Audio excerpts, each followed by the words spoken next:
Силен трескот и секунди поминати во страф и неизвестност. Траумата и подвадена се уште е свежа и со тоа допрва ќе се бориме, вели возачот на возилото врз кое што се урне оградата од железничкиот мост во автокоманда.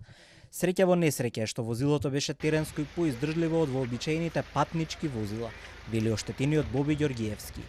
Патувал со сопругата и трите малолетни деца, додека со автомобилот се пробивале низ силниот дожд и ветар, пред патувањето да им заврши среде булевар.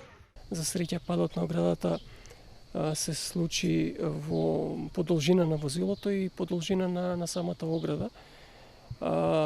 И самата енергија од ударот беше амортизирана, доколку тоа се случеше со некој рап од оградата или со издолжен профил, можеше многу трагично да заврши. Ке се случише пробивање на кровот на возилото. Не знаев што се случува. Не знаев што паднало врз возилото. Немаше прегледност поради напукната шофершаевна. Човек може во тој момент се да помисли, може тоа камион да беше, вагон.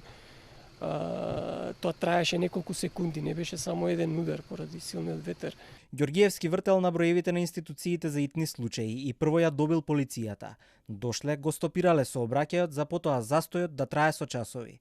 Оштетениот вели дека сега правдина ќе бара по судски пат. Материјалната штета е голема, траумите уште поголеми, а на прво место му е ваквото нешто никому да не се повтори. Акцентот ќе го ставам на превенција од идни настани.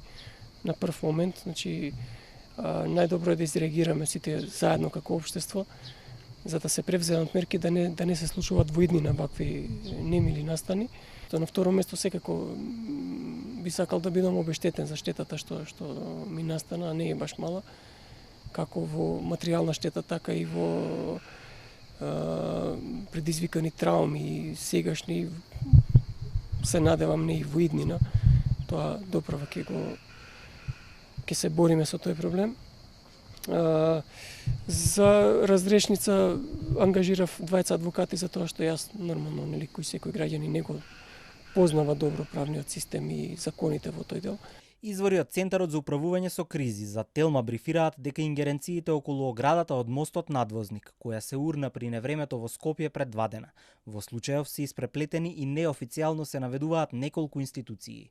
Македонски железници се споменати како носители на пругата на така наречениот железнички мост, а за рекламните паноа виси дилемата: кој издал дозвола, дали општината или градот, во чија надлежност е булеварот. Овие прашања остануваат отворени, институциите допрва ќе проверуваат, а од ЦУК се отворени за соработка и помош во лоцирањето на одговорностите за целиот случај. Силното невреме во неделата направи штети и на други места. Паднаа дрвја, се поплавија домови и дел од патната инфраструктура.